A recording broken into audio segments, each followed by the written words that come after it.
ہر قسم کی تعریف توصیف اس اللہ رب العزت کے لیے لائق و زیبا ہے جس نے ہم سب کو پیدا کیا، خالق ہے، مالک ہے، مدبر ہے، مصرف ہے، ہر چیز کا جاننے والا ہے، عالم بذات الصدور ہے، اور بیش بہا درود و سلام نازل ہو اس ذات مقدسہ مطہرہ پر جس کا نام نام اسم گرامی احمد مجتبی محمد مصطفیٰ صلی اللہ علیہ وسلم ہے۔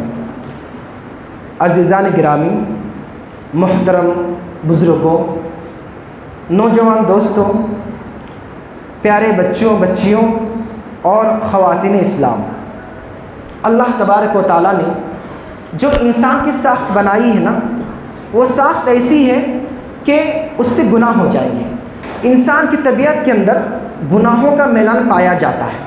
کچھ گناہ ایسے ہوتے ہیں جن کا تعلق حقوق اللہ یعنی اللہ کی عبادت سے ہوتا ہے، اور کچھ گناہ ایسے ہوتے ہیں جن کا تعلق حقوق العباد یعنی اللہ کے بندوں کے تعلق سے، حقوق سے ہوتا ہے۔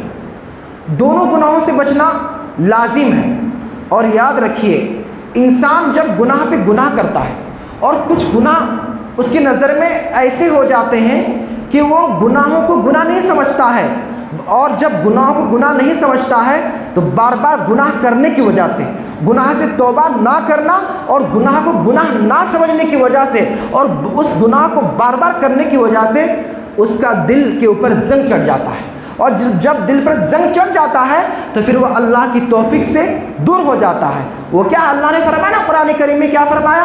کلا بل ران علی قلوبہم ما کانوا یکسبون، یوں ہی نہیں بلکہ ان کی دلوں پر جو زنگ چلا ہے وہ ان کے کرتوت کی وجہ سے، گناہوں کی وجہ سے جو یہ کام کیا کرتے تھے۔ آج دیکھیے، میں مانتا ہوں قرآن و سنت کے اندر ہے کہ گناہ انسان سے ہوں گے، گناہ پہ گناہ انسان کرے گا، جیسے کہ سنن ترمذی کی روایت جس کے اندر آپ صلی اللہ علیہ وسلم نے فرمایا کہ کلو بنی آدم خطاؤن، ہر بنی آدم یعنی آدم علیہ السلام کی جو اولاد ہیں اس سے گناہ ہونے والے ہر گنہگار ہیں، لیکن آپ نے آگے فرمایا وَخَيْرُ الْخَطَّائِينَ التَّوَّابُونَ، لیکن گناہوں میں گاروں میں بہترین جو گناہ گار ہے وہ کون ہے؟ وہ توبہ کرنے والا ہے۔ سنن ترمذی کی روایت ہے جو میں نے آپ کے سامنے بیان کیا، صحیح روایت ہے میرے دوست اور بھائیوں۔ دیکھیے کچھ گناہ ایسے ہوتے ہیں جو انسان کے اعمال کو ختم کر دیتے ہیں، کچھ گناہ ایسے ہوتے ہیں جس گناہ مہلک تباہ کرنے والے ہوتے ہیں، ایسے گناہ ہوتے ہیں جو انسان کے اسلام کو اس طریقے سے کھاتے ہیں، ایک انسان کے دین کو اس طریقے سے کھاتے ہیں جیسے کہ خارش کی بیماری آپ نے دیکھا ہوگا کس طریقے سے وہ جسم کو کھا کر کس طرح خراب کر دیتی ہے۔ خارش کی کھجلی کی بیماری ایک ہوتی ہے نا جس کو ہم کہتے ہیں داغ کی بیماری کہتے ہیں، کس طریقے سے اسے خراب کر دیتی ہے۔ تو میرے دوست اور بھائی کچھ اخلاقی گناہ ایسے ہیں جن میں چغل خوری ہے، اور آج کا جو میرا موضوع ہے وہ ہے غیبت، ایک مہلک گناہ۔ دیکھیے کبیرہ گناہ سے بچنا یہ ایمان کی علامت ہے۔ ایمان مضبوط اس آدمی کا ہوتا ہے جو کبیرہ گناہ سے بچنے والا ہے۔ کیوں؟ اللہ کا فرمان سورہ نساء کے اندر اللہ کہتا ہے ان تجتنبوا کبائر ما تنہون عنہ نکفر عنکم سیئاتکم وندخلکم مدخلا کریما، کہ اللہ کہتا ہے اگر تم بڑے بڑے گناہوں سے بچو گے تو ہم تمہارے چھوٹے چھوٹے گناہوں کو معاف کر دیں گے اور تمہیں عزت والی جگہ یعنی جنت میں ہم تمہیں داخل کر دیں گے۔ بڑے گناہ سے انسان بچے گا، انجانے میں جو ہم سے گناہ ہوتے ہیں چھوٹے چھوٹے جو غلطیاں ہوتے ہیں اللہ اسے معاف کر دے گا، لیکن یاد رکھیے بڑے گناہ اس وقت تک معاف نہیں ہوں گے جب تک کہ بندہ ان گناہوں کی توبہ و استغفار نہ کر دے، اور اگر اس کا گناہ بندوں کے تعلق سے ہے اس وقت تک وہ گناہ معاف نہیں ہوگا۔ یاد رکھیے جب تک کہ وہ بندہ جس کے ساتھ ہم نے ظلم کیا ہے، جس کے ساتھ ہم نے برا سلوک کیا ہے، جس کی ہم نے چغلی یا غیبت کی ہے، جب تک کہ وہ معاف نہ کر دے جب تک وہ گناہ معاف نہیں ہوگا۔ یاد رکھیے گناہوں کا میلان طبیعت کے اندر ہے، ہم مانتے ہیں ساخت ہماری ایسی ہے کہ ہم سے گناہ ہونے والے ہیں، لیکن گناہوں سے بچنا یہ ایک بندے مومن کی شان بھی ہے، گناہوں سے بچنا یہ متقیوں کی شان بھی ہے۔ اور یاد رکھیے ہم سے گناہ ہوں گے، آپ سے گناہ ہوں گے، اللہ کے تعلق سے ہوں گے تو اللہ معاف کرے گا، لیکن بندوں کے تعلق سے گناہ، سنیے غور سے کہ بندوں کے تعلق سے گناہ جب ہم کرتے ہیں تو یاد رکھیں جب تک وہ بندہ گناہ کو معاف نہ کر دے جب تک نہیں ہوگا۔ ہمارا حال کیا ہے؟ ہمارا حال یہ ہے، ہم اگر اللہ سے گناہ کرتے ہیں گر گڑا کے اللہ سے مانگیں گے، گر گڑا سے اللہ سے معافی مانگیں گے، لیکن اگر ہم کسی بندے کے تعلق سے گناہ کرتے ہیں کیا ہم اس سے ویسے گر گڑا کے معافی مانگ سکتے ہیں؟ یہ بہت مشکل ہوتا ہے ایک آدمی کے لیے۔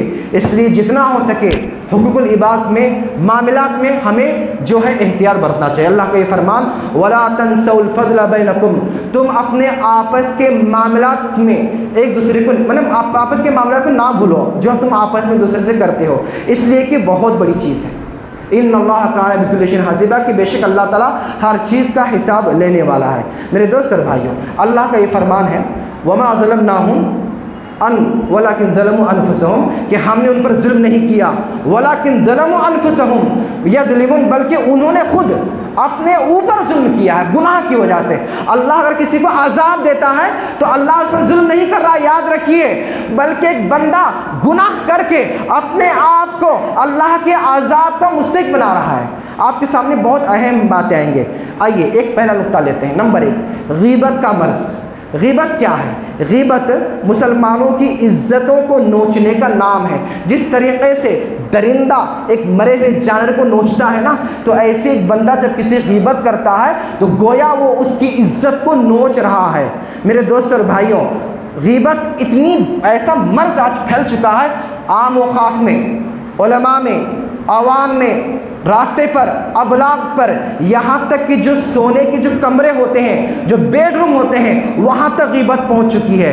آج ہم دیکھتے ہیں مسلمان ہیں، بھائی بھائی ہیں، دوست دوست ہیں، ایک دوست دوسرے دوست کی غیبت کر رہا ہے، ایک عالم دوسرے عالم کی برائی یعنی غیبت بیان کر رہا ہے۔ اسکولوں، کالج، عام ہر جگہ غیبت عام ہوتے جا رہے ہیں۔ ایک بیوی اپنے شوہر جب دونوں بیڈ روم میں ہوتے ہیں، جہاں پر ایک اچھی چیز بتانا چاہیے، جہاں پر محبت، جہاں پر ایک دوسرے کی عزت کرنا چاہیے، وہاں پر ایک عورت اپنے ننند کی، اپنے ساس کی شوہر کے سامنے غیبت کر رہی ہے۔ بھلا بتائیے امت کہاں جا رہی ہے؟ یہ گناہ، غیبت کرنا کسی کی، یہ اتنا بڑا گناہ ہے کہ اس کی وجہ سے اللہ تعالیٰ قبر میں بھی عذاب دے گا اور اس کے بعد آخرت میں جہنم میں بھی عذاب دے گا۔ انشاءاللہ آگے بتاؤں گا میں آپ کے سامنے۔ اور دیکھیے غیبت کی مذمت، غیبت کی قباحت کیا ہے؟ دوسرا نقطہ میرا یہ ہے، اللہ تعالیٰ نے غیبت کی جو مذمت، برائی جو بیان کی ہے نا، وہ کس انداز میں بیان کیا ہے، کس طریقے سے اس کی تشبیہ دی ہے، کس طرح اس کو برا کہا ہے۔ اللہ کا یہ فرمان سورہ حجرات میں آگے اللہ تعالیٰ فرماتا ہے، پوری ایک آیت ہے، اللہ نے جو ہے نا یہ اخلاق یہاں پر آیت ہے، اگر بندہ اس آیت پر غور کر دینا تو انشاءاللہ وہ معاملات میں کسی کے ساتھ ظلم کرنے سے بچے گا۔ کیا آیت ہے؟ یا ایھا الذین آمنوا اجتنبوا کثیرا من الظن، اے ایمان والو بہت سارے گمانوں سے پرہیز کرو، بہت سارے گمانوں سے بچو۔ ان بعض الظن اثم، اس لیے کہ بعض وہم، بعض گمان کیا ہوتے ہیں؟ گناہ ہوتے ہیں۔ ولا تجسسوا، ایک دوسرے کی ٹوہ میں نہ رہو، جستجو میں نہ رہو کہ فلاں آدمی کیا غلطی کرتا ہے، فلاں آدمی کیا گناہ کرنے والا ہے، ہمارے جو فلاں بھائی ہیں، میرا جو فلاں دوست ہے میرے سامنے بہت اکڑتا ہے، مجھے دیکھنا ہے کہ وہ کیا کرتا ہے، اس کی ٹوہ میں لگے رہیں گے۔ یہ دن کے اندر کون سی غلطی کرتا ہے، اس کی ٹوہ میں لگے رہیں گے۔ اور آگے اللہ فرمایا ولا یغتب بعضکم بعضا، اور تم میں سے آپس میں ایک دوسرے غیبت نہ کرے۔ اور آگے اس کے جب غیبت کا ذکر آیا تو اللہ نے کیا کہا؟ دیکھیے، ایحب احدکم ان یاکل لحم میتا اخیہ فکرہتموہ، کہ آگے اللہ نے فرمایا ایک دوسرے تم غیبت نہ کرو۔ کیا تم میں سے کوئی اس بات کو پسند کرتا ہے کہ وہ اپنے مردہ بھائی کا گوشت کھا لے؟ واتقوا اللہ، اللہ سے ڈرو، ان اللہ تواب رحیم، بے شک اللہ تعالیٰ توبہ قبول کرنے والا ہے، معاف کرنے والا ہے۔ اب غور کیجئے، تھوڑا سا سنیے گا، اللہ نے تشبیہ بیان کی ہے، کیا بیان کی ہے؟ دیکھیے، ولا یغتب بعضکم بعضا، تم میں سے دوسرے کو غیبت نہ کرے۔ ایحب احدکم ان یاکل لحم اخیہ میتا فکرہتموہ، کیا تم میں سے کوئی اس بات کو پسند کرتا ہے کہ اپنے مردہ بھائی گوشت کھا لے؟ جانور ہوتے ہیں، درندے ہوتے ہیں، شیر پر کیا کھاتا؟ گوشت کھاتا نوچ کر، لیکن وہ ایسا جانور ہے نا، وہ اپنے مرے ہوئے بھائی کا گوشت نہیں کھاتا۔ کوئی بھی بھیڑیا لیجئے، اگر دوسرا بھیڑیا مرا ہے نا تو اس کا گوشت نہیں کھائے گا۔ کون سا ایسا جانور ہے بدترین جانور جو اس کی نسل کیا ہے، اس کا بھائی نسل ہے نا، اس کا بھائی، یعنی وہ ایسا ہی جانور مر جائے اور اس کا گوشت ہے؟ کون سا؟ کتا ہے۔ کتا ایک ایسا بدترین جانور ہے، اگر دوسرا کتا مر جاتا ہے نا اسے نوچ کر پھاڑ کر کھا جاتا ہے۔ اس کے علاوہ دنیا میں جتنے بھی جانور ہیں، بھیڑیا اٹھا لیجئے، شیر اٹھا لیجئے، چیتا اٹھا لیجئے، اور کون سے ہیں درندوں کے اندر، یہاں تک کہ بلی بھی درندے میں آتی ہے، گرچہ اس کے پاک ہے، اس کے گھر میں پالنے کا ہے، وہ بھی گوشت کھاتی ہوگی، لیکن دوسری بلی مر جاتی ہے تو اس کا گوشت کھاتی نہیں ہے۔ ایسی اور بھی جانور لیجیے، لیکن کتا ایک ایسا جانور ہے اگر مر جاتا ہے کوئی دوسرا کتا تو اس کا کچا گوشت مردہ کتے کا، اس کا بھائی ہو گیا نا، اس کا گوشت نوچ کر کھاتا ہے۔ اور ہمارا مسلمان بھائی کیا کر رہا ہے؟ ہاں، مجلس میں بیٹھے ہوئے، اگر کوئی مجلس لگ جاتی ہے، نا، اس مجلس کے اندر باقاعدہ غیبت ہوتی ہے، تھوڑا تھوڑا بوٹی اپنے مردہ بھائی کی بوٹی کھا رہے ہیں، کوئی اس کو تھوڑا دے رہا ہے، ایک نے غیبت کیا دوسرے نے غیبت کرا، وہ اس کے اندر یہ خرابی ہے، وہ فلاں آدمی جو ہے نا نماز نہیں پڑھتا، ارے فلاں آدمی جھوٹا ہے، ارے فلاں آدمی کے اندر یہ عیب ہے، فلاں آدمی باتونی ہے، فلاں آدمی جو ہے داڑھی مڈانے والا ہے۔ اصلاح کی طاقت ہم نہیں رکھتے ہیں، لیکن اس کے باوجود یہ کہتے ہیں فلاں آدمی حرام خور یعنی حرام کھانے والا ہے، فلاں آدمی گری ہوئی ذات کا ہے، فلاں آدمی نیچ ذات کا ہے، یعنی گرے ہوئے خاندان کا ہے۔ اس طریقے سے ہم کہتے ہیں، بھلا بتائیے کتنی بری بات ہے۔ گویا ہم کیا کر رہے ہیں؟ اگر ہم کسی مجلس میں بیٹھ کر غیبت کر رہے ہیں نا، اور جو غیبت سن کر اسے بڑھاوا دے رہے ہیں، گویا ایسا سمجھ لیجئے، ایسا مان لیجئے کہ سامنے والا تو اپنے مردہ بھائی کا گوشت کھا رہا ہے، تو ہم بھی اس کے ساتھ شامل ہو کر ایک ایک بوٹی ہمارے بھائی کا گوشت کھا رہے ہیں۔ کیا ہم میں سے کوئی پسند کرے گا؟ آپ کو بتا دوں، ایک روایت میرے سامنے آتی ہے، ایک مرتبہ آپ صلی اللہ علیہ وسلم کے سامنے کسی صحابی کی برائی بیان کی گئی، جنہیں زنا کی وجہ سے جو ہے انہیں سنسار کیا گیا تھا۔ آپ صلی اللہ علیہ وسلم نے بات سنی، بری بات کہی گئی، پھر آگے آپ نے گزرا دیکھا، وہاں پر ایک گدھے کی لاش پڑی ہے جو سڑ گئی ہے، بدبو آ رہی ہے، تو آپ صلی اللہ علیہ وسلم نے فرمایا کیا تم میں سے کوئی آدمی جسے کھانا پسند کرے کھا لو؟ تو صحابہ نے کہا اے اللہ کے نبی، کون کھائے گا اسے، کون پسند کرے، کتنی بری بدبو آ رہی ہے، کتنے گندا جانور ہے اور کتنا گندا گوشت ہے، کوئی کھائے گا؟ تو آپ صلی اللہ علیہ وسلم نے فرمایا ابھی تم نے جو بات کہی ہے وہ اس سے بھی گندی اور اس سے بھی بری چیز ہے۔ آج ہم نے غیبت کو کیا سمجھا ہے؟ گناہ سمجھتے ہیں۔ ہمارے خواتین آئے ہیں، ہمارے عزت دار مائیں اور بہنیں، اکرام کے ساتھ میں کہنا چاہتا ہوں، آج کتنے افسوس کے ساتھ یہ بات کہنے کی ضرورت پڑ رہی ہے کہ ہمارے عورتوں میں یہ چیز ہے، گھر میں کوئی کام نہیں ہوتا ہے، دیرونِ جٹانی مل گئی، یا شوہر بیوی ساتھ ہیں تو بیوی ہر ایک کی بات بتانا، دوسری عورتوں کی بات بتانا، اس طریقے سے عورتیں آپس میں بات بتانا، بہنیں آپس میں بات بتانا، فون کے ذریعے اپنے شوہر کی غیبت کرنا۔ یاد رکھیے آپ کا جو شوہر ہے وہ بھی ایک انسان ہے، آپ کی جو کوئی پڑوسن ہے وہ بھی ایک انسان ہے، کوئی انسان پرفیکٹ نہیں ہو سکتا۔ یاد رکھیے کوئی انسان پرفیکٹ نہیں ہے، ہر انسان کے اندر کوئی نہ کوئی برائی ہوگی۔ میرے اندر کوئی برائی ہے تو اس آدمی کے اندر فلاں برائی ہے، کوئی انسان پاک نہیں ہے برائیوں سے، اللہ نے ساختیں ایسی بنائی ہے، اس کی برائی کو نظر انداز کیجئے، موقع ملے نصیحت کیجئے، موقع ملے سے سمجھائیے، لیکن اسے بدنام نہ کرے، اس کی برائی بیان نہ کرے۔ میرے دوست اور بھائیوں، امام ابو ہریرہ رضی اللہ تعالیٰ عنہ کی روایت جو صحیحین کے اندر ہے، صحیح بخاری اور صحیح مسلم کے اندر ہے، ہر مسلمان کا خون، مال اور اس کی عزت دوسرے مسلمان پر کیا ہے؟ حرام ہے۔ صحیح بخاری اور صحیح مسلم کی روایت ہے، اور یہ آپ نے کب فرمایا تھا؟ عرفہ کے مقام پر۔ ذی الحجہ کا مہینہ افضل مہینہ ہے، ہم جانتے ہیں، برابر۔ ایسی عرفہ کا مہینہ پر ذی الحجہ کی اگر فضیلت ہوتی تو اس کے لیے کافی ہوتا، حدیث میں ہے۔ اس اور کہاں پر؟ عرفہ کے مقام پر۔ اس دن آپ صلی اللہ علیہ وسلم نے کہا کہ تم مسلمان کا، ایک مسلمان کا دوسرے مسلمان کے اوپر اس کا خون، اس کا مال اور اس کی عزت حرام ہے۔ اچھا، عزت کسے کہتے ہیں؟ سوال یہ بھی پیدا ہوتا ہے، عزت کا معنی کیا ہے؟ انسان کے کردار کو بھی عزت کہتے ہیں، اس کی بزرگی کو، اس کے شرف کو، اس کے مقام کو کیا کہتے ہیں؟ عزت کہتے ہیں۔ اور کسی کی بزرگی، کسی کردار کو اچھالنا گویا گویا اس کی عزت کو، اس کی شرف کو، اس کے مقام کو اچھالنا ہو گیا۔ میرے دوست اور بھائیوں، اور یاد رکھیے مسلمان کون ہے؟ مسلمان وہ آدمی ہے، وہ ہے جس کے ہاتھ کی شر سے اور زبان کی شر سے دوسرا مسلمان بھائی کیا ہو؟ محفوظ ہو، اس کے ساتھ اس کے جو زبان کی جو تکلیف ہے دینا اس سے بچے، ہاتھ سے جو تکلیف دینے والا اس سے بچے۔ امام بخاری رحمۃ اللہ علیہ نے اپنے صحیح بخاری کے اندر عبداللہ بن عمر بن عاص رضی اللہ تعالیٰ عنہ سے روایت نقل کی ہے کہ آپ صلی اللہ علیہ وسلم نے فرمایا مسلمان وہ ہے جس کے ہاتھ کے شر سے اور زبان کی شر سے دوسرا مسلمان کیا رہے؟ محفوظ رہے۔ آج دیکھیے ہاتھ سے تو محفوظ ہیں ایک مسلمان بھائی ہمارے ہاتھ سے عموماً، ہاں حالانکہ وہ بھی کہیں نہیں ہوتا، لیکن زبان سے کتنا محفوظ ہے، زبان کی شر سے کتنا محفوظ ہے۔ عزتوں کو تار تار ہم کرنے والے ہیں، اور ایسا کرنے والوں کا ایمان کمزور ہوتا ہے، ایسا کرنے والوں کے دلوں کے اندر اللہ کا ڈر نہیں ہوتا ہے۔ دیکھیے غیبت نیکیوں کو کھا جاتی ہے، یہ میرا تیسرا نقطہ ہے۔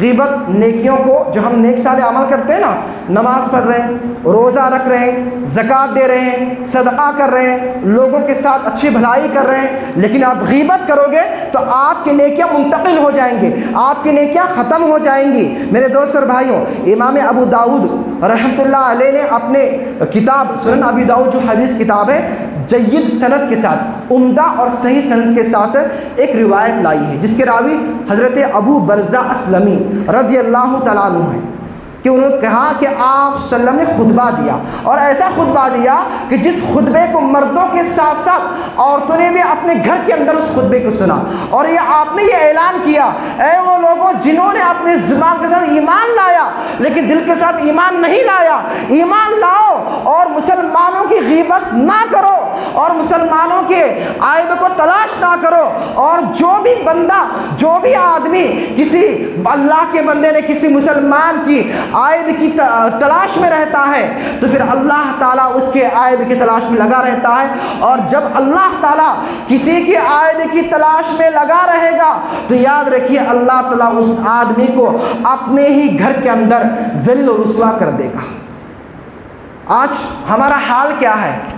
تنظیمیں ہیں، جماعتیں ہیں، کسی بھی معاملے میں لیجیے، ہم کیا کرتے ہیں؟ عیبوں کی تلاش میں لگے رہتے ہیں، اچھے کام سے خوش نہیں ہوتے، کسی کے اچھے سے خوش نہیں ہوتے، اس کے عیبوں کی تلاش میں لگے رہتے ہیں۔ اور یاد رکھیے آپ صلی اللہ علیہ وسلم نے جو فرمایا نا، اے وہ لوگوں جنہوں نے اپنی زبان سے ایمان لایا دل سے ایمان نہیں لایا، ان لوگوں کے تنبیہ کیا کی؟ مسلمانوں کی عزتوں کو نہ نوچو، ان کی غیبت نہ کرو۔ مطلب یہ تھا کہ جو لوگ مسلمانوں کی غیبت کرتے ہیں ان کے دلوں کے اندر ایمان نہیں ہوتا۔ آگے روایتوں سے میں ثابت کر دوں گا آپ کے سامنے میرے دوست اور بھائیوں۔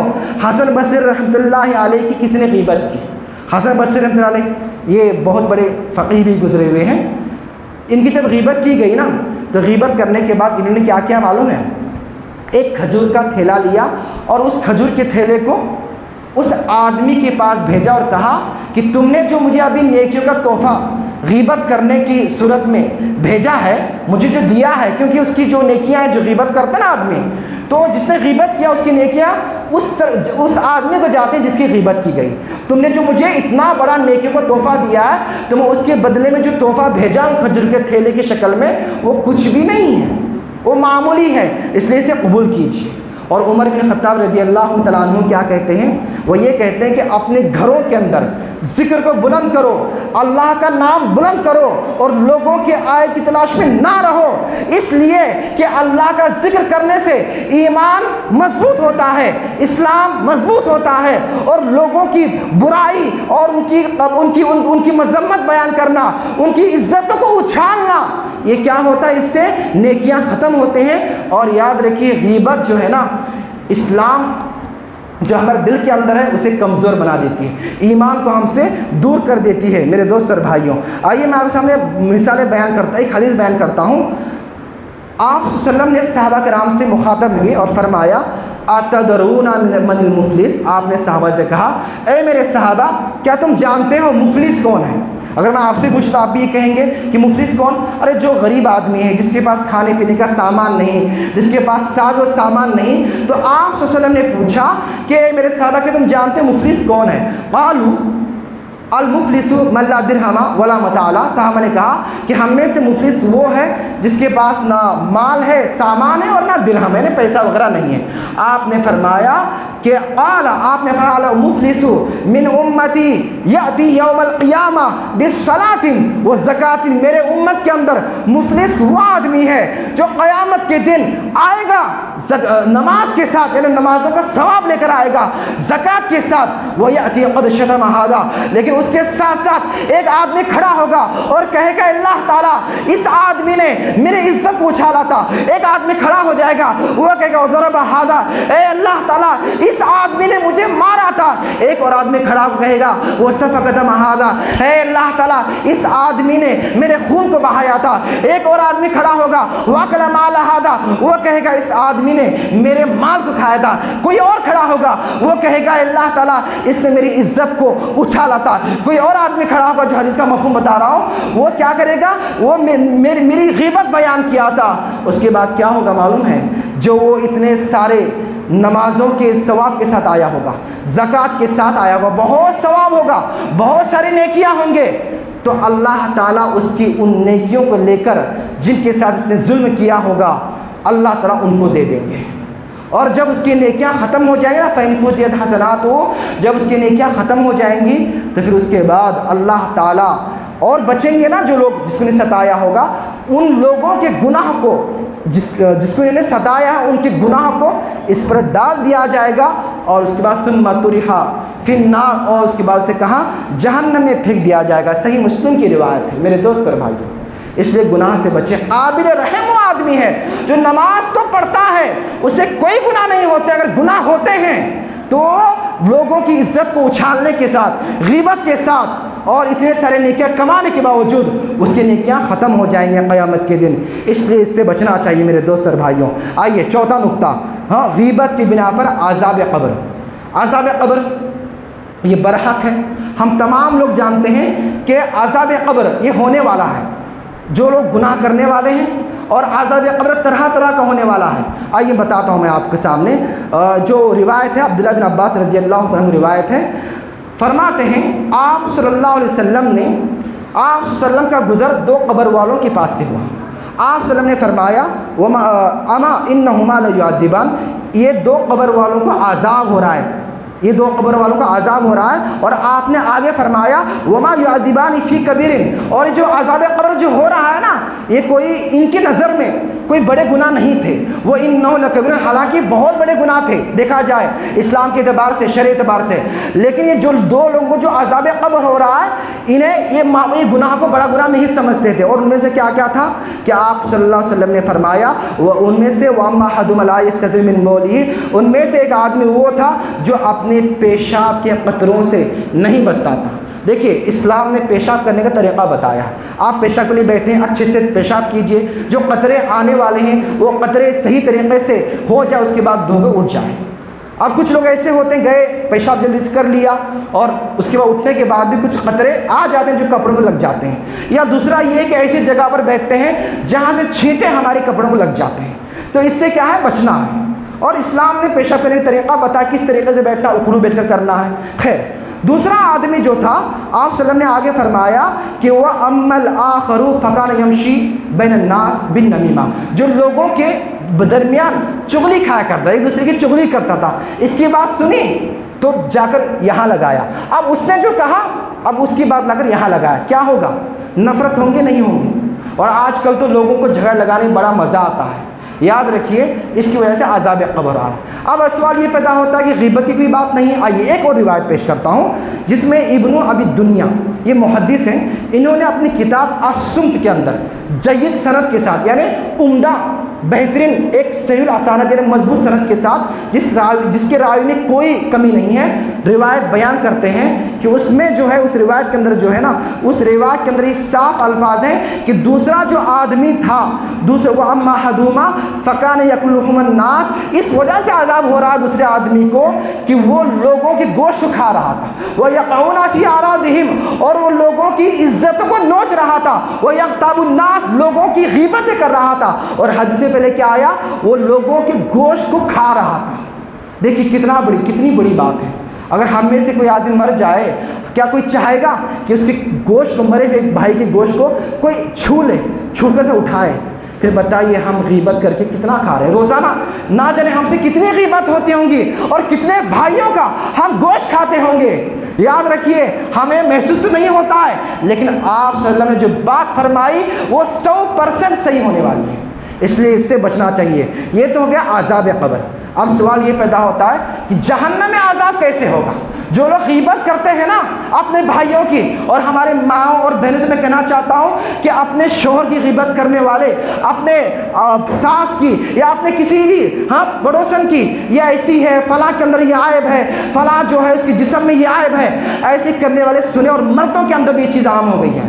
کیا ہے دیکھیے، حضرت انس رضی اللہ تعالیٰ عنہ، امام احمد بن حنبل رحمۃ اللہ علیہ نے جید سند کے ساتھ یہ روایت لے کر آئے ہیں کہ انس رضی اللہ تعالیٰ عنہ کے راویوں کہتے ہیں کہ آپ صلی اللہ علیہ وسلم نے فرمایا لما عرج بی ربی، جب مجھے میرے رب نے مجھے معراج کرائی۔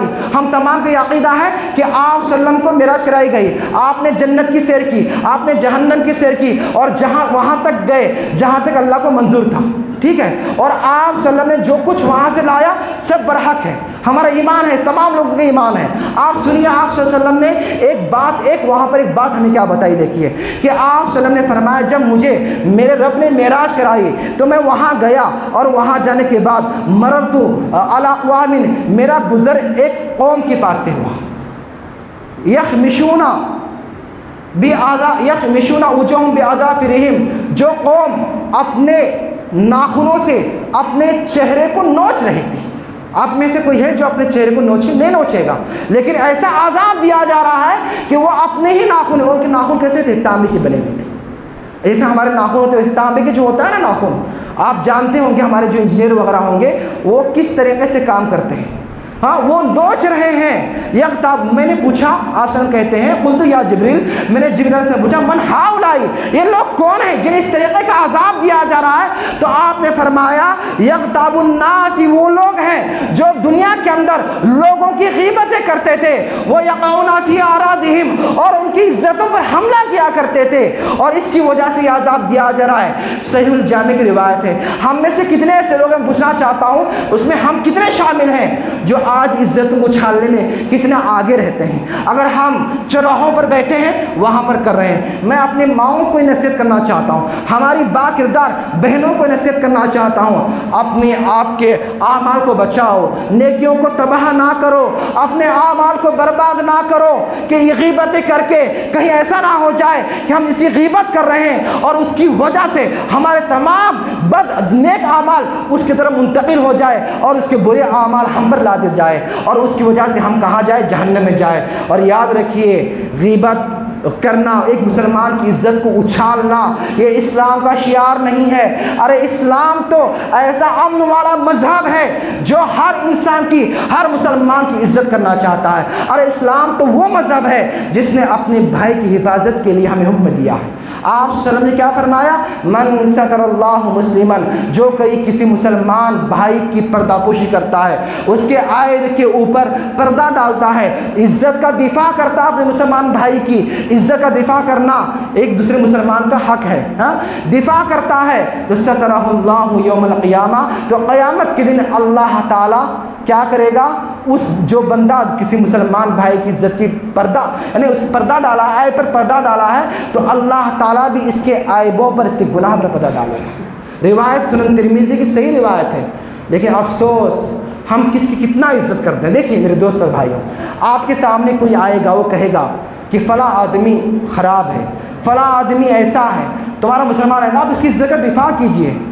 آپ کہیے کہ ہو سکتا ہے آپ کے دیکھنے میں کوئی فرق آیا ہوگا، یا ان کی کوئی مجبوری ہوگی، میرا بھائی بہت اچھا ہے، یہ نہیں، ہاں آپ نے دیکھا نا، میں نے بھی محسوس کیا، میں نے بھی دیکھا، ایسا نہیں ہونا چاہیے۔ یاد رکھیے، ہم کون ہیں؟ مسلمان ہیں۔ مسلمان کیا ہوتے ہیں؟ مسلمان ایک دیوار کی مانند ہیں، ایک دیوار کی مانند۔ اللہ نے کیا کہا؟ وَلَا تَعَاوَنُوا عَلَى الْبِرِّ وَالتَّقْوَىٰ، کہ تم لوگ نیکی پر کیا کرو؟ مدد کرو، اور تقوی پر مدد کرو۔ اور اللہ نے کیا کہا؟ انما المؤمنون اخوہ فاصلحوا بین اخویکم، کہ بے شک مومن جو ہیں آپس میں کیا ہے؟ بھائی بھائی ہیں۔ فاصلحوا بین اخویکم، اس لیے تم آپس میں ایک دوسرے کی کیا کرو؟ ایک دوسرے کی اصلاح کرو۔ اور آگے اللہ نے ایک جگہ قرآن میں کہا والمؤمنون والمؤمنات بعضهم اولیاء بعض، کہ مومن جو مرد ہیں اور مومن جو عورتیں ہیں وہ آپس میں ایک دوسرے کے معاون، مددگار ہیں، ایک دوسرے کی عزت کرنے والے ہیں، ایک دوسرے کی مدد کرنے والے ہیں۔ لیکن افسوس کہ ہم آج کتنی مدد کرنے والے ہیں، آج ہم کتنی ذات و عزتوں کو اچھالنے والے ہیں۔ اس لیے میرے دوست اور بھائیوں، اس سے ہمیں بچنا چاہیے۔ آئیے ایک اور باتیں پیش کرتا ہوں. میرا جو پانچواں جو نقطہ ہے وہ ہے غیبت کا معنی. سب سے اہم چیز آپ بتاؤں گا غیبت کا معنی. غیبت کسے کہتے ہیں؟ لوگ کہتے ہیں ارے ہم اگر کسی کی بات کریں، ارے اس کی حقیقت کو میں بیان کر رہا ہوں، ارے اس کے اندر جو خامی ہے نا وہ میں بیان کر رہا ہوں. میرے دوست اور بھائیوں، یہی تو غیبت ہے. اگر ہم کسی کے عیب کو بیان کر رہے ہیں یہی تو غیبت ہے.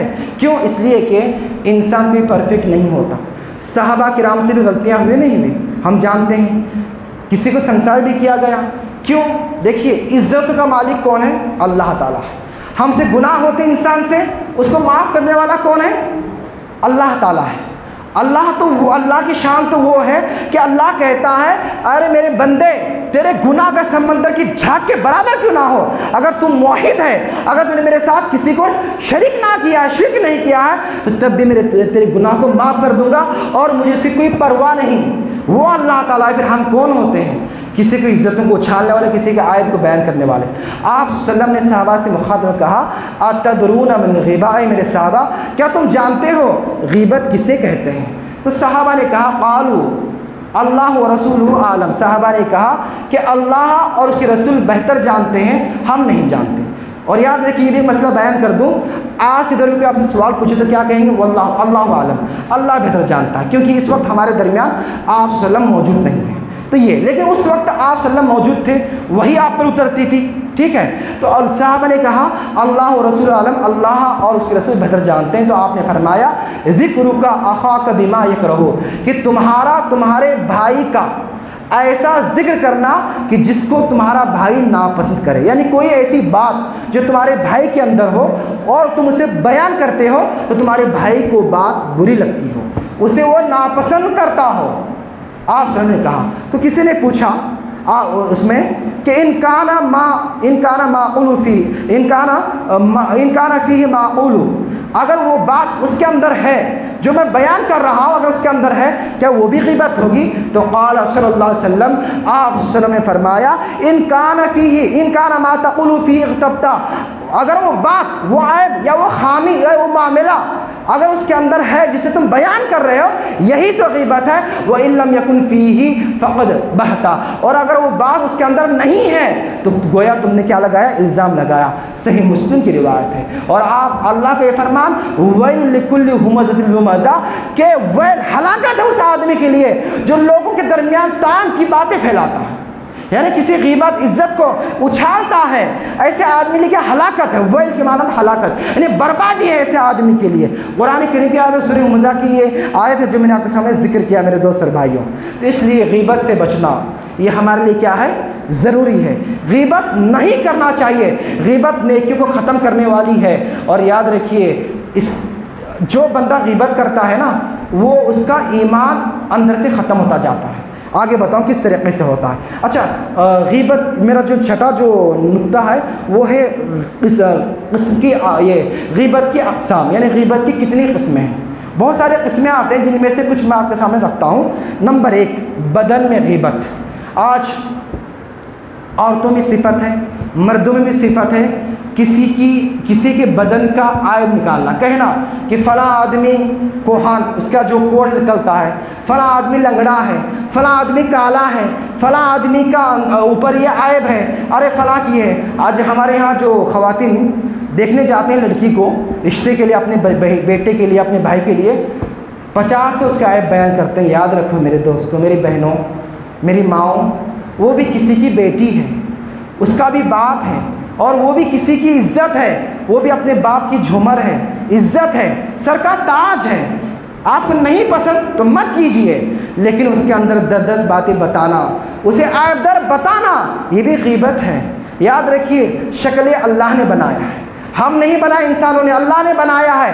تو کسی کو اختیار نہیں کہ کسی کے عیب کو، کسی کے چہرے کے برا کوئی عیب ہو اس عیب کو بیان کرنا، یہ درست نہیں ہے اور بہت بری بات ہے. اور نمبر 2 حسب و نسب میں غیبت. آج مسلمان کرتے ہیں، کہتے ہیں کہ فلاں آدمی نیچ خاندان کا ہے، فلاں آدمی نچلی خاندان کا ہے، فلاں آدمی کو کسی ردی کے نام سے، فلاں آدمی کو ایسا یاد کرنا، رہے فلاں تو یہ ہے. اچھا ہم کیا کہتے ہیں اگر کوئی بڑا کسی کا عہدہ اللہ نے دیا ہے کہ عہدہ دینا یہ اللہ کی ذات ہے، مال دینا اللہ کی ذات ہے، عزت دینا اللہ کی ذات ہے. یعنی جو کچھ کرتا ہے اللہ کرنے والا ہے۔ اگر اللہ نے کسی کو چیز دی اور کہتا ہے یہ تو آدمی جو ہے جس پہ آج یہ ہم پر جو آج مسلط ہے یہ تو گروی خاندان کا ہے، جس کی نسل کوئی بڑی نہیں ہے، جس کا خاندان جو ہے عزت والا خاندان نہیں ہے، یاد رکھیے اللہ کے نزدیک خاندان نسل کے اعتبار سے نہیں ہوں گے، ان اکرمکم عند اللہ اتقاکم، بلکہ اللہ کے نزدیک سب سے بامکرم عزت والا وہ ہوگا جو تقوی کے اعتبار سے جو سب سے زیادہ تقوی والا ہے، جو جس کے پاس سب سے زیادہ تقوی ہے وہ اللہ تعالیٰ کے سب سے زیادہ مکرم ہے۔ تیسری بات، اخلاق و کردار میں غیبت کرنا۔ آج ہم کیا کرتے ہیں، دیکھتے ہیں لوگوں بیان کرتے ہیں فلاں آدمی تکبر والا ہے، فلاں آدمی جو ہے بہت بخیل ہے، کنجوس ہے، یہ درست نہیں اس طریقے سے بیان کرنا۔ اور نمبر 4، دنیائی معاملات میں غیبت کرنا۔ کیا کرنا کہ فلاں آدمی باطنی ہے، فلاں آدمی جو ہے اس طریقے سے سوتا ہے، فلاں آدمی جو اس طریقے سے کماتا ہے، یہ درست نہیں ہے۔ یاد رکھیے کسی کی برائی کے لیے، کسی کو برا بتانے کے لیے یہ صحیح نہیں ہے میرے دوست اور بھائیوں۔ اور نمبر 5، دین کے ساتھ تعلق رکھنے والے امور میں غیبت، یہ بہت بڑی چیز ہے۔ آج ہم کیا کرتے ہیں، ارے فلاں آدمی داڑھی کٹ رہا ہے، فلاں آدمی ایسے کپڑے پہنتا ہے، فلاں آدمی بے دین ہے، فلاں آدمی بے نمازی ہے، فلاں آدمی شرابی ہے۔ اگر اعلان طور پر اگر شراب پیتا ہے تو الگ بات ہے، ہاں، لیکن فلاں آدمی ایسا، یاد رکھیے یہ سب سے جو آخری جو یہ ہے نا قسم، یہ سب سے بری قسم ہے۔ ابلیس کیا کرتا ہے، شیطان اس میں ہمیں کرتا ہے، ارے ہم اگر بیان کرتے کیا ہو، ارے وہ دین میں اتنا برا آدمی ہے اس لیے ہم بیان کر رہے ہیں، تو یاد رکھیے یہاں آپ کو شیطان یہ کر رہا ہے۔ ہاں اگر اس میں کوئی برائی ہے آپ نصیحت کیجئے، اکیلے میں نصیحت کیجئے، تنہائی میں، خلوت کے اندر۔ امام شافعی رحمۃ اللہ فرماتے ہیں کہ کسی آدمی کو مجلس کے اندر نصیحت کرنا یہ ڈانٹ کی ایک شکل ہے، گویا اس کو آپ ڈانٹ رہے ہیں۔ آج ہمارا حال یہ کیا کرتے ہیں معلوم ہے، ارے ہم آپ کو سمجھا رہے، نصیحت کر رہے ہیں، کہاں، لوگوں میں، تو گویا یہ نصیحت نہیں ہے بلکہ ڈانٹنا ہے، اسے بدنام کرنا ہے۔ اگر آپ کو نصیحت کرنا ہے تو آپ تنہائی میں نصیحت کیجئے، یہ صحیح طریقہ ہوتا ہے۔ اچھا، غیبت کے اسباب کیا ہیں، غیبت کیوں کی جاتے ہیں، ان اسباب سے بچنا چاہیے۔ حالانکہ وقت ہوا ہے، ایک 5-6 منٹ اپنی بات کو بیان کرتا ہوں۔ دیکھیے غیبت کے اسباب میں سے ایک سب سے پہلا سبب جو ہے وہ ہے کسی کی برائی کو بیان کر کے اپنے غصے کو ٹھنڈا کرنا۔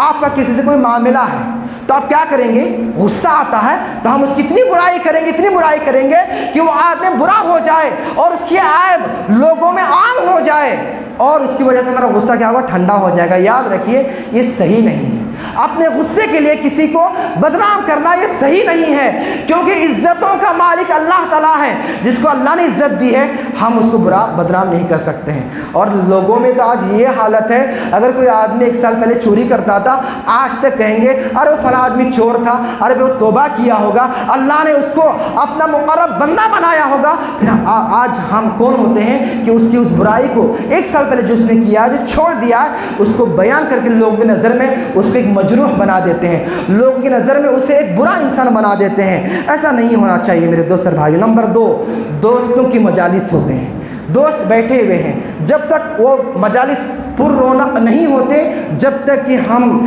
ایک دوسرے کی عزت کو نہ اچھالے، جو غیر موجود ہے اس کی باتوں کو نہ بیان کرے، اس کے عیب کو نہ بیان کرے۔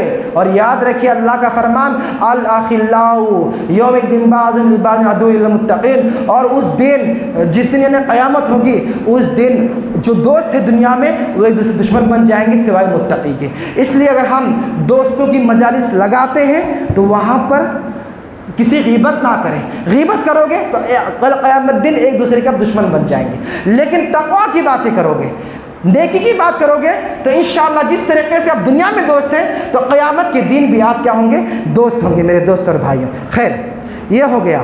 ایسے ہی نمبر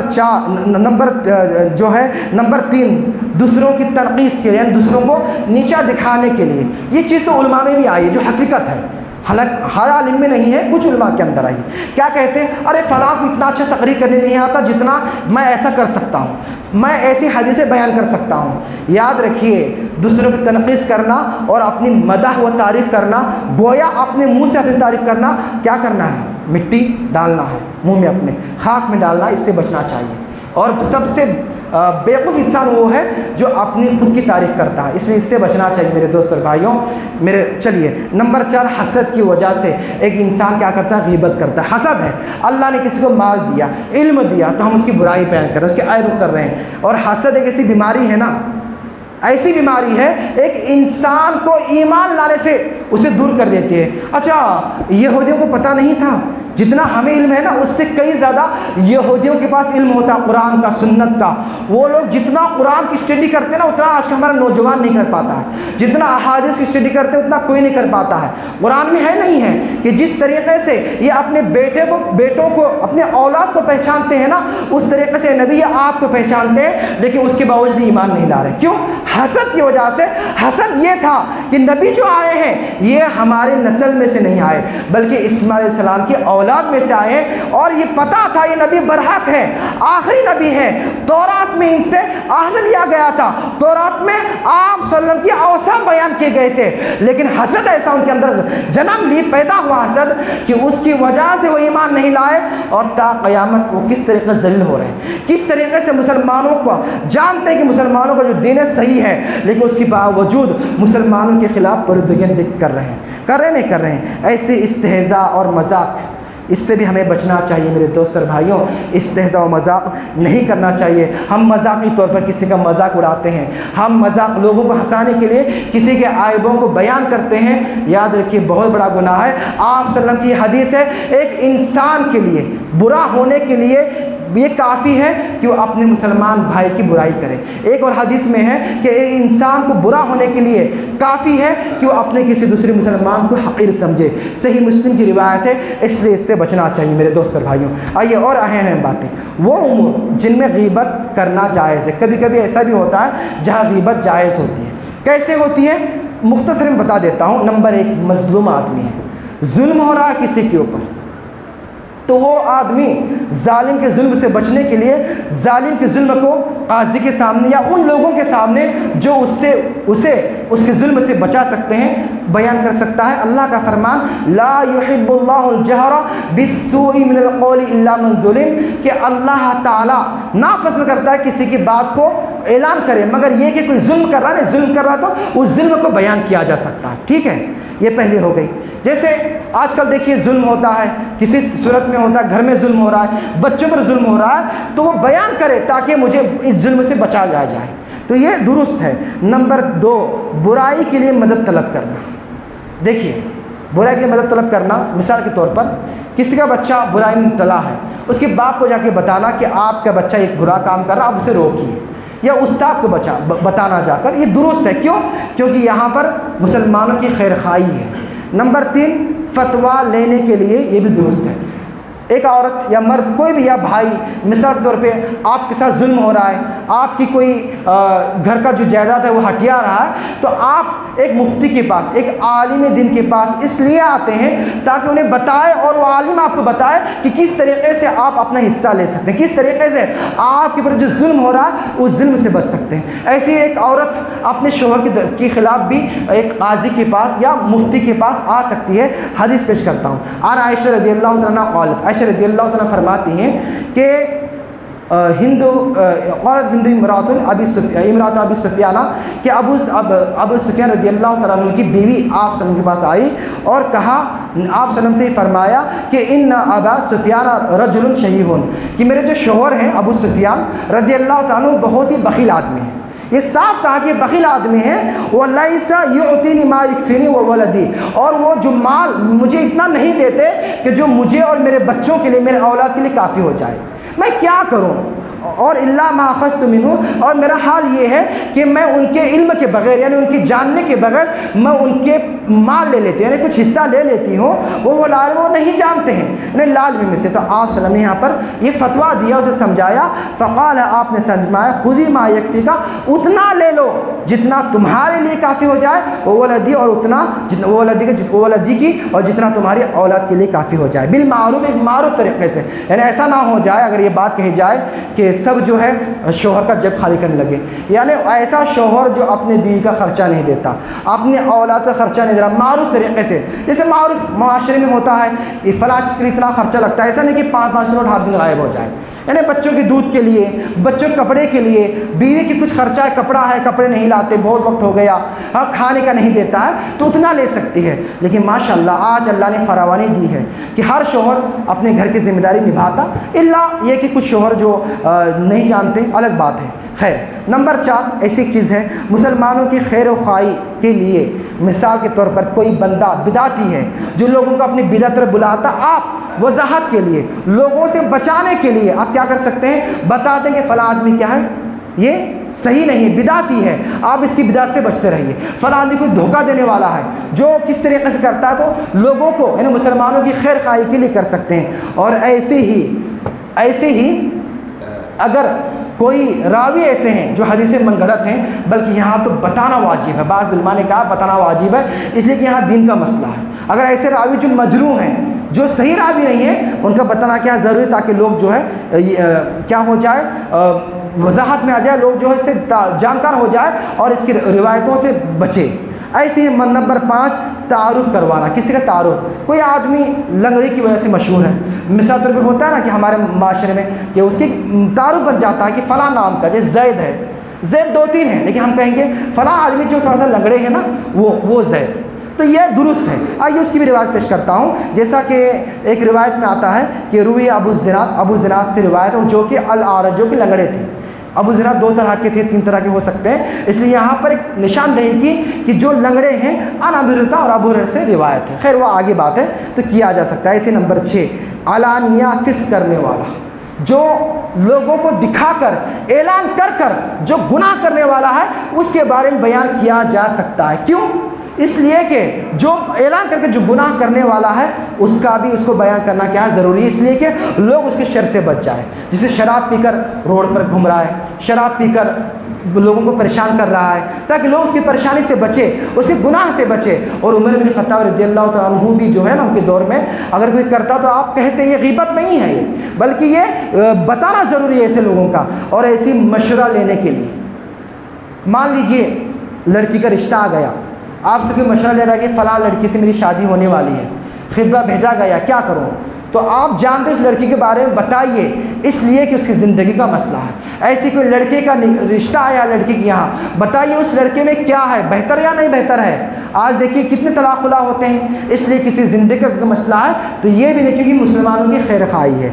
آئیے آخری میں غیبت سے کیسے نجات حاصل کیا جائے، آخری جو نقطہ ہے، دیکھیے غیبت یہ جنم لے رہی ہے ہر جگہ، ہر خاص و عام میں، اس کی بدبو ہر طرف پھیلتے جا رہی ہے، لیکن ہمارے نوجوان، ہمارے جو محترم بزرگ ہیں، ہمارے جو خواتین ہیں، بہت آسان طریقہ ہے جو ہم غیبت سے بچ سکتے ہیں۔ نمبر 1 ہم یہ سوچیں اللہ کی ناراضگی، اگر ہم غیبت کریں گے تو اللہ ہم سے ناراض ہو جائے گا، کیونکہ اللہ اس بات کو پسند نہیں کرتا کہ کوئی بندہ دوسرے بندے غیبت کرے، اس کی عزت کو اچھالے، ٹھیک ہے، اللہ ناراض ہو جاتا ہے، اور جب اللہ ناراض ہو جاتا ہے تو یاد رکھیے اللہ تعالیٰ اس بندے کے اوپر سے اپنی رحمت کو کھینچ لیتا ہے، اس لیے غیبت سے بچنا چاہیے۔ نمبر 2 نیکیاں ختم ہو جاتی ہیں، ہم جب غیبت کریں گے تو نیکیاں، ہماری جو نیکیاں ہیں اس بندے کی طرف منتقل ہو جائیں گی جس بندے کی ہم نے غیبت کی ہوگی۔ نمبر 3 کیا ہم یہ پسند کرتے ہیں کہ ہماری کوئی غیبت کرے؟ کیا ہم اپنے نفس کے بارے میں کرتے ہیں کوئی ہماری برائی بیان کرے، کوئی ہمارے عیبوں کو اچھالے؟ نہیں پسند کر سکتے ہیں، تو پھر ہم کسی اور کے عیبوں کو اچھالنا، کسی اور کے عیبوں کو، برائی کو بیان کرنا پھر کیسے پسند کریں گے؟ یہ طریقے ہیں غیبت سے بچنے کے۔ اور نمبر 4 ان چیزوں سے بچیں جو ہمیں غیبت پر اکساتے ہیں، جیسے حسد ہے، جیسے کینہ ہے، کپٹ ہے، دشمنی ہے، ان تمام چیزوں سے ہمیں بچنا چاہیے۔ اور نمبر 4 اپنے گریبان میں جھانک کر دیکھیں کہ میرے اندر کیا کیا خرابیاں ہیں، میرے اندر کیا کیا برائیاں ہیں، میں کس طریقے کے گناہ کرتا ہوں، میرے اندر کون سا عیب ہے؟ کیا کوئی ایسا تو عیب نہیں ہے جس کی وجہ سے اللہ مجھ سے ناراض ہوتا ہے؟ کوئی ایسا تو کوئی عیب نہیں ہے جس سے میں اللہ کے رحمت سے دور ہوتا جا رہا ہوں، جس کی وجہ سے میں اللہ کے عذاب کا مستحق اور اللہ کے لعنت کا مستحق بنتا جا رہا ہوں؟ تو اپنے اندر جھانکنا چاہیے میرے دوست اور بھائیوں۔ آخری میں اللہ سے دعا ہے، اللہ تعالی ہم سب کو نیک چلنے کی توفیق عطا فرمائے۔ اللہ سے دعا ہے اللہ تعالی ہم تمام مسلمانوں کو غیبت جیسے مہلک گناہ سے بچائے، غیبت جیسے تباہ کن گناہ سے بچائے۔ اللہ تعالی ہم تمام مسلمانوں کو ایک دوسرے کی عزت کی دفاع کی توفیق عطا فرمائے، باہم محبت کی توفیق عطا فرمائے۔ اللہ تعالی ہمارے نوجوانوں کو ایک مضبوط ایمان والا بنائے۔ اللہ تعالی ہم مسلمانوں کے اندر ایسی طاقت عطا فرمائے جو طاقت آپس میں ملانے والی ہے۔ اللہ تعالی ہمارے مسلمان بہنوں اور ماؤں کی حفاظت فرمائے۔ اللہ تعالی ان کے اندر یہ خوبیاں لائے کہ جو خوبی کی وجہ سے دین اسلام کی مدد ہو جائے، دین اسلام عروج پر ہو جائے، دین اسلام زوال سے بچے۔ اور اللہ سے یہ بھی دعا ہے کہ اللہ تعالی ہر اس بیماری اور ہر اس گناہ اور ہر اس بری عادت سے ہمیں بچائے جس کی وجہ سے ہم آتش جہنم کے مستحق بنیں گے، اور اللہ تعالی ہمارے اندر وہ عادات اطوار ہمارے اندر پیدا فرمائے جن عادات اطوار کی وجہ سے ہم سچے مومن کہلاتے ہیں اور جس کی وجہ سے ہمارا ٹھکانہ جنت ہوتا ہے۔ آمین رب العالمین۔ وما علینا الا البلاغ المبین ونفعنا وإياكم بالآيات والذکر الحکیم انہ تعالی جواد کریم ملک بر رب حلیم۔ والسلام علیکم ورحمۃ اللہ وبرکاتہ۔